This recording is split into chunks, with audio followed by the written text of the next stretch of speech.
আমরা ঠিক এই মুহূর্তে রয়েছি মংলা পৌরসভায়, যেখানে তৃণমূল পর্যায়ের বিএনপির নির্বাচন চলছে, অর্থাৎ গণতান্ত্রিক যে পুনরুদ্ধার সেটি চলছে। তবে আমি আজকে আমাদের সাথে যুক্ত করতে চাই আমাদের কালের কণ্ঠের মাল্টিমিডিয়া সাংবাদিক মাসুম, তিনি রয়েছেন। তিনি আজকে আসলে জানাবেন এখানে সার্বিক পরিস্থিতি কি। মাসুম, আসসালামু আলাইকুম, কেমন আছেন?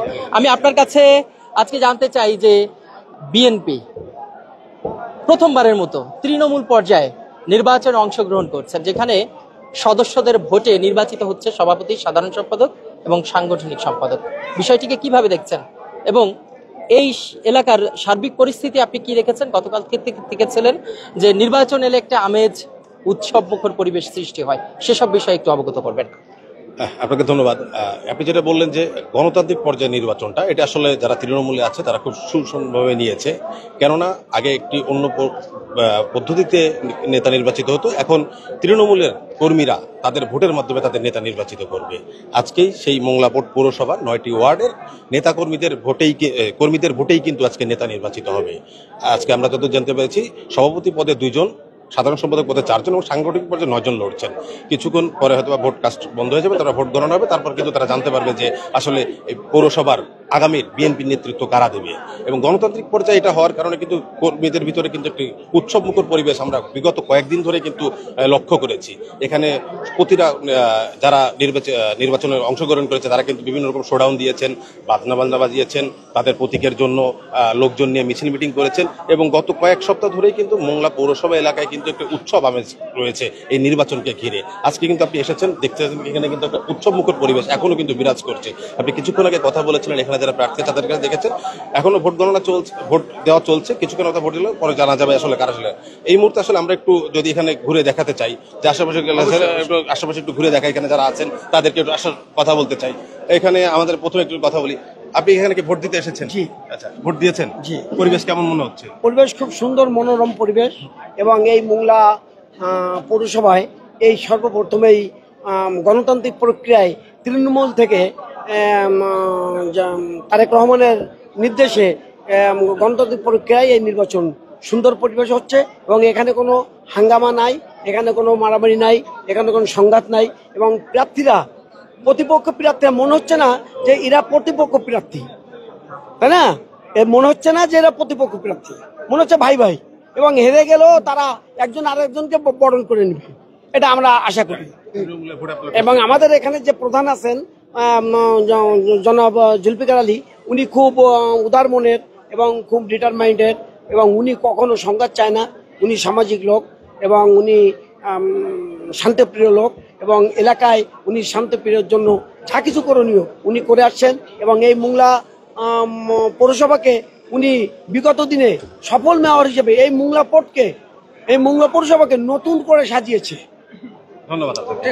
আমরা আরেকটু সামনের দিকে যেতে চাই। এখন আসলে এখানে আসলে অনেক কেন্দ্র থেকেও নেতারা আসছে, জেলা বিএনপির নেতারা আসছে, এবং এখানে গণতান্ত্রিক ভোট দিলে আমরা যদি ভোট হচ্ছে যে পাশে, সে পাশে যদি একটু আপনাদেরকে দেখানোর চেষ্টা করি, এখানে জনসমাগম আপনারা দেখতে পাচ্ছেন। এখানে কিন্তু আসলে ভোটার কার্যক্রমটা চলছে, এবং এখানে সকল প্রকার যারা ডেলিগেটেড আছে এবং যারা বিভিন্ন 9টা ওয়ার্ড, মংলাপুর পৌরসভার 9টা ওয়ার্ড থেকে কিন্তু ভোটাররা আসছে এখানে ভোট দেওয়ার জন্য। এখানে ভোটের সারি চলছে। এখানে কিন্তু আপনারা সংঘবদ্ধ সিরিয়াল দেখতে পাচ্ছেন। সিরিয়াল দিয়ে কিন্তু এরা সবাই দাঁড়িয়ে আছে, এরা কিন্তু ভোটের জন্য অপেক্ষা করছে। এখানে যারা আছে সবাই ভোটার, বিভিন্ন ওয়ার্ড থেকে এসেছে। আমরা যদি একজনের সাথে একটু কথা বলতে চাই, আপনি ভোটার, এখানে কয় নম্বর ওয়ার্ড থেকে আসছেন? 6 নম্বর ওয়ার্ড থেকে। আচ্ছা আচ্ছা, এই যে আজকে গণতান্ত্রিক পর্যায়ে নেতা নির্বাচিত হচ্ছে, এতে কি আপনারা খুশি? খুশি। আপনারা খুশি এভাবে ভোট দিয়ে নেতা নির্বাচন করার জন্য? আচ্ছা আচ্ছা, এই আমরা ভোটারদের সাথে কথা বলছিলাম। এই ভোট চলবে এখনো, ভিতরে একটু দেখানোর চেষ্টা করি। ভিতরে বিশাল বড় সিরিয়াল এখনো ভোটের চলছে, এবং নেতা যারা কর্মীরা আসছে দূর দূরান্ত থেকে, তারা কিন্তু স্বতঃস্ফূর্তভাবে কিন্তু এই ভোট দিচ্ছে। এছাড়া এই ভোট কিন্তু এখন থেকে প্রায় 5টা পর্যন্ত চলবে। 2টা থেকে শুরু হওয়া ভোট। 639। আমাদের সাথে একজন ক্যান্ডিডেট, সাধারণ সম্পাদক ক্যান্ডিডেট, একটু কথা বলি। আমরা প্রার্থীরা উৎফুল্ল, আমাদের কর্মীরা উৎফুল্ল, মনে হচ্ছে যেন একটা ঈদের আনন্দ আমেজ তৈরি হয়েছে মংলায়। আমরা গণতন্ত্রের জন্য 17 বছর লড়াই করেছি, আমরা আমাদের নিজেদের দলের মধ্যেই আমরা গণতন্ত্র প্রতিষ্ঠা করে শুধু বাংলাদেশে নয় গোটা পৃথিবীকে দেখিয়ে দিতে চাই যে আমরা বাংলাদেশ জাতীয়তাবাদী দল গণতন্ত্রে বিশ্বাস করে, মানুষের ভোটের অধিকারে বিশ্বাস করে। সেজন্য আমরা নিজেরা নির্বাচনে উত্তীর্ণ হয়েছি এবং আমি সাধারণ সম্পাদক হিসেবে প্রার্থিত হয়েছি, প্রতিদ্বন্দ্বিতা করছি। আমার মার্কা ফুটবল, ইনশাল্লাহ বিজয় হবে।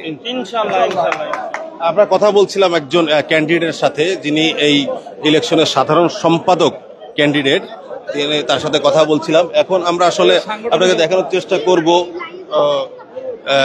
আসলে এখানে আমরা স্টেজের দিকে আসছি। এখানে আমরা দেখতে পাচ্ছি কেন্দ্রীয় বিএনপির গবেষণা বিষয়ক সম্পাদক হিসেবে শামীমুর রহমান আছে। আমরা একটু তার সাথে কথা বলার চেষ্টা করব। সে হয়তো বা পর্যবেক্ষণের জন্য আসছে। আসসালামু আলাইকুম। একটা লাইভে আছি আমরা। আজকে যে এখানে ভোট হচ্ছে, আপনি আজকে ভোটের ব্যাপার নিয়ে একটু কিছু যদি বলতেন। ধন্যবাদ আপনাকে। দীর্ঘ প্রায় 20 বছর পরে অত্যন্ত গুরুত্বপূর্ণ একটি শাখা পৌর বিএনপি, মংলা পৌর বিএনপির দ্বিবার্ষিক কাউন্সিল। এখানে আমাদের ভারপ্রাপ্ত সাংগঠনিক সম্পাদক অনিন্দ্র সাহেব ছিলেন প্রথম অধিবেশনে। সাংগঠনিক সম্পাদক, সহসাংগঠনিক সম্পাদক, আমাদের মহানগরের সভাপতি, নির্বাহী কমিটির মেম্বার শফিকুল আলম মনা ছিলেন। আমাদের সাবেক সভাপতি বাগেরহাট জেলা এম.এস. সালাম সাহেব ছিলেন, তালিম সাহেব ছিলেন, বর্তমানে সেক্রেটারি সাহেব ছিলেন, অনেক কেন্দ্রীয় নেতারাও ছিলেন, ওহিদুজ্জামান দীপু সহ। প্রথম অধিবেশনের পর দ্বিতীয় অধিবেশনে জনগণের কাউন্সিলর ডেলিগেট যারা রয়েছে এই পৌরতে, প্রত্যেকটি ওয়ার্ডের সেই ডেলিগেট বা তৃণমূলের নেতাকর্মীরা ভোটাধিকার প্রয়োগ করে তাদের সভাপতি, সাধারণ সম্পাদক, অর্গানাইজিং সেক্রেটারি নির্বাচিত করছে। তৃণমূলে জনগণ নেতাকর্মীদের ভোটের মাধ্যমে নেতৃত্ব নির্ধারণ, এটা গণতান্ত্রিক চর্চা, দলের মধ্যে গণতন্ত্র চর্চাটাকে শক্তিশালী করে, দলকে গণতন্ত্র চর্চায় শক্তিশালী ভিত্তির উপর দাঁড় করা। আমাদের অ্যাক্টিং চেয়ারম্যান তারেক রহমান সাহেবের নির্দেশ সারা বাংলাদেশে এটা হচ্ছে। ধন্যবাদ আপনাকে। আমরা একটু কথা বলতে চাই, এখন জেলা বিএনপির নেতা আছে এম.এস. সালাম সাহেব, ওনার সাথে একটু কথা বলতে চাই। আপনি একটু যদি বলতেন যে গণতান্ত্রিক পর্যায়ে যে নেতা নির্বাচন হচ্ছে, আজকে আপনি এসেছেন, এই বিষয়ে কিছু বলতেন। আসলে 17 বছর পরে আমার মনে হয় 2008 সালে একটি সংসদ নির্বাচন হয়েছিল। সেখানে যদিও সেটা মঈনুদ্দিন ফখরুদ্দিনের নির্বাচন, তারপরেও ওই নির্বাচনে জনগণ স্বতঃস্ফূর্তভাবে ভোট দিয়েছিলেন। ষড়যন্ত্রের মাধ্যমে আসলে শেখ হাসিনাকে ক্ষমতায় বসায়। এরপরে আর শেখ হাসিনা ক্ষমতা আসার পরে বাংলাদেশে কোনো নির্বাচন হয় নাই। যেগুলা হয়েছে সবগুলাই পাতানো, নইলে দিনের ভোট রাতে, আর তা নইলে জোর জুলুম করে ভোট নেওয়া। তো বাংলাদেশের জনগণ আজকে যেটি আপনারা এখানে দেখছেন, এটি সম্পূর্ণ আমি কৃতিত্ব দিব আমাদের দলের ভারপ্রাপ্ত চেয়ারম্যান জনাব তারেক রহমানকে। ওনার নির্দেশনায় সারা বাংলাদেশে আসলে গত 5ই আগস্ট বাংলাদেশ নতুন করে আবার একটা নতুন গণতান্ত্রিক দেশের ধারায় আমরা যাচ্ছি, যেটা আমাদের দলের শহীদ প্রেসিডেন্ট জিয়াউর রহমান, দলের প্রতিষ্ঠাতা, উনি বহুদলীয় গণতন্ত্র সৃষ্টি করে গেছেন। বিএনপি যখনই আসছে ক্ষমতায় তখনই কিন্তু আমরা চেষ্টা করেছি গণতান্ত্রিকভাবে সবকিছু করার। শেখ মুজিব যেভাবে গণতন্ত্র ধ্বংস করেছিলেন, বাকশাল কায়েম করেছিলেন, ঠিক একইভাবে তার মেয়ে শেখ হাসিনা বাংলাদেশের জনগণের বাক স্বাধীনতা কেড়ে নিয়েছিলেন, ভোট অধিকার কেড়ে নিয়েছিলেন। আমাদের নেতা জনাব তারেক রহমানের নেতৃত্বে আমরা গত 17-16 বছর মাঠে ছিলাম ভোট অধিকার আদায়ের জন্য, গণতন্ত্রকে পুনরুদ্ধার করার জন্য।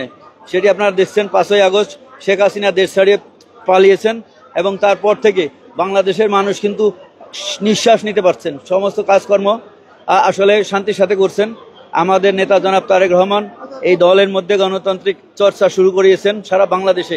একইভাবে ওয়ার্ড পর্যায় থেকে এরকম আমরা ভোটের মাধ্যমে ওয়ার্ডের নেতৃত্ব নির্ধারণ হয়েছে, এরপরে ইউনিয়ন, এখন আমাদের উপজেলা পৌরসভায় হচ্ছে। এবং দেখছেন যে এই ঝড় বৃষ্টির মধ্যে আমাদের নেতৃবৃন্দ উৎসাহ এবং উদ্দীপনার সাথে আনন্দের সাথে উৎসব মুখরভাবে এই সম্মেলন আমরা করছি। ইনশাল্লাহ সাধারণ আমাদের কর্মীদের ভোটারের মাধ্যমেই আমাদের এই পৌরর নেতৃত্ব নির্ধারণ হবে। এভাবে আমাদের সারা বাংলাদেশে আমাদের জাতীয়তাবাদী দলের যে শক্তি, সেটাকে আমরা আবার শক্তিশালী করে তুলবো।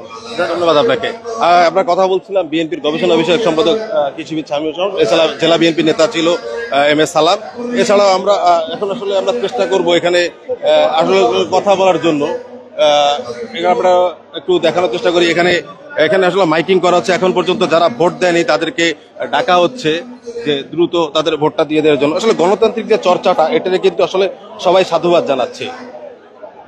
বিএনপির ভারপ্রাপ্ত চেয়ারম্যান তারেক রহমানের নির্দেশেই কিন্তু আসলে যে গণতান্ত্রিক চর্চাটা আসলে শুরু হয়েছে, যেটাই নেতারা বলছিলেন একটু আগে, কৃষিবিদ শামীম রহমান, MS সালামা বলছিলেন, সেই কার্যক্রমটা কিন্তু সারা বাংলাদেশে চলছে। তার ন্যায় কিন্তু আজ মোংলা পোর্ট পৌরসভার কিন্তু দ্বিবার্ষিক সম্মেলন, যে সম্মেলনে 2 জন সভাপতি ক্যান্ডিডেট, 4 জন সাধারণ সম্পাদক ক্যান্ডিডেট সহ 9 জন সাংগঠনিক ক্যান্ডিডেট পড়েছে এবং তারা কিন্তু এই ভোট নিয়ে আসলেই উৎসব মুখর পরিবেশ চলছে। আমরা আসলে একটু কথা বলি আপনার সাথে। যদি এই যে দ্বিবার্ষিক নির্বাচনটি চলছে মোংলা পোর্ট পৌরসভা, এই যে গণতান্ত্রিক চর্চা, এটাকে আপনি কিভাবে দেখছেন?